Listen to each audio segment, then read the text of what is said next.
तो जो समस्याएं समझ में आती हैं सुनता हूं, तो जैसा विनोद जी कह रहे थे, कई बार लगता है कि ईश्वर इतना हमें बना दो कि हम इन समस्याओं को दूर कर सकें। अभी डॉक्टर साहब ने जो 4 समस्याएं बताई, एक किसान सम्मान निधि को अगर छोड़ दूं तो तीनों की तीनों वो समस्याएं दिल्ली सरकार की। सड़कों का निर्माण दिल्ली सरकार ने करना है। राशन कार्ड 7 साल से एक नहीं बनाया अरविंद केजरीवाल ने, बंद कर दिया। वृद्धा पेंशन अरविंद केजरीवाल ने बंद कर दी, नहीं दे रहा, क्योंकि जो पैसा वृद्धा पेंशन पे लगना चाहिए वो पैसा अखबारों की एड में, विज्ञापन में 500 करोड़ रुपए का बजट उसने अपना लगा दिया। अपना काला चेहरा चमकाने के लिए वो पैसा खर्च करता है, लेकिन गरीब मजदूर का किसी की मदद हो जाए इस तरफ वो ध्यान नहीं देता।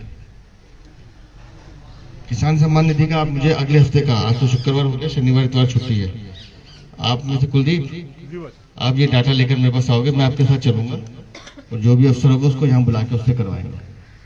किसान सम्मान निधि का हम करवाते हैं, लेकिन बाकी भी चीजों से हम पल्ला नहीं झाड़ सकते, क्योंकि हम भारतीय जनता पार्टी प्रदेश अध्यक्ष के नाते मेरी ड्यूटी है कि मैं आपकी हर समस्या के लिए लड़ाई लड़ूं। ये 960 करोड़ रुपए लाने में लगभग 8 महीने लगे हैं, लगातार उसके लिए प्रयास करते रहे। अब चूंकि लोकसभा चुनाव सर पर है, कभी भी आचार संहिता लग सकती है, इसलिए हमारी कोशिश ये है कि कुछ गांवों में काम शुरू हो जाए। लेकिन रोड मैप बन गया है, सारे डीएम गांवों में प्रवास करके गए हैं, उन्होंने एक बड़ी लंबी लिस्ट बनाई है कि कहाँ कहाँ गांव की क्या क्या जरूरत है, पूछ के गए हैं गांव वालों से। उसके हिसाब से उस कामों की तैयारी हो रही है। मैं आपसे ये विश्वास कर रहा हूँ कि अगले 6-8 महीनों में आपको कई सारी चीजें, और आपके गाँव की भी अगर कुछ समस्याएं, या कहाँ है बहन जी हमारी जनता देवी जी, आप हमें लिख के दीजिए अपने लेटर हेड पे, उसको ले जाके हम एलजी साहब से बात करेंगे और जितना फंड भी इसमें पास हो सकता करा के उन कामों को कराने की जिम्मेदारी हम सब मिलकर उठाएंगे।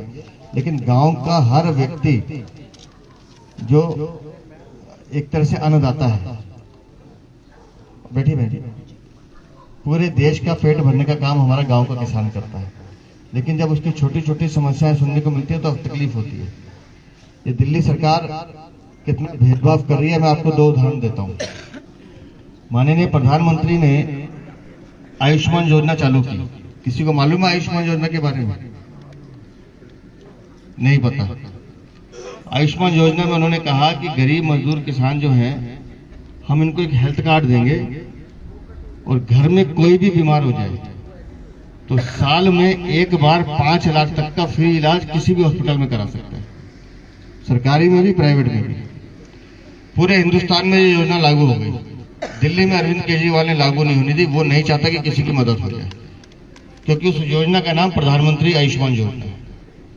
अगर सोचिए वो आयुष्मान योजना लागू हो जाती है, 5-5 लाख रुपए का कार्ड सबका बन जाता है और परिवार के किसी भी सदस्य के लिए कोई अनहोनी होती है, किसी की तबीयत खराब होती, वो हॉस्पिटल में जाता है, उसको पैसे देने की जरूरत नहीं पड़ती, उसका इलाज फ्री में हो जाता है। प्रधानमंत्री गरीब कल्याण अन्न योजना के तहत लगभग 80 करोड़ लोगों को कोविड के बाद से लगातार फ्री राशन दिया जा रहा है। मुझे नहीं पता इस गांव में कितने लोगों को मिल रहा है, और मिल रहा है तो मुझे मिलवाइए गांव से। और प्रधानमंत्री ने यह भी घोषणा की है कि अगले 5 साल तक वो लगातार मिलता रहेगा, किसी का राशन रुकेगा नहीं। वो क्यों कर रहे हैं? वो इसलिए कर रहे हैं कि मेरे देश का कोई भी आदमी भूखा ना सोए। दिल्ली में प्रधानमंत्री आवास योजना लागू नहीं है, लेकिन जहां झुग्गी जहां मकान के तहत 3024 फ्लैट हमने कालकाजी में बना के दिए हैं। लगभग 4000 फ्लैट और हमारे तैयार हैं जेलरवाला बाग और कोटपुतली कॉलोनी में, कभी भी अलॉटमेंट हो सकती है। लेकिन बाकी देश में प्रधानमंत्री आवास योजना लागू है तो वहां गरीब को हम मकान बना के भी दे रहे हैं, प्रधानमंत्री योजना के तहत दे रहे हैं। लेकिन दिल्ली में अरविंद केजरीवाल एक ऐसी सरकार हमारे यहाँ नाग बन के बैठा है जो इन योजनाओं को, जिनका लाभ सीधे सीधे लोगों को मिल सकता है, लेने नहीं देता है। तो ये हम लोगों को भी तय करना होगा कि आखिर इस आदमी को कब तक झेलना है।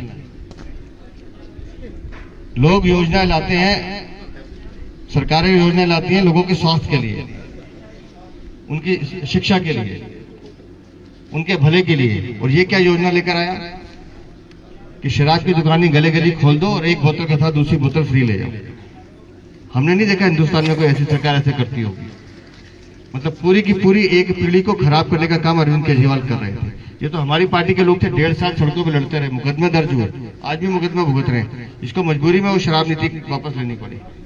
और करोड़ों रुपए खा गया उसने, इसलिए आज उसका उप मुख्यमंत्री 1.5 साल से जेल में बंद है, जमानत नहीं मिल रही।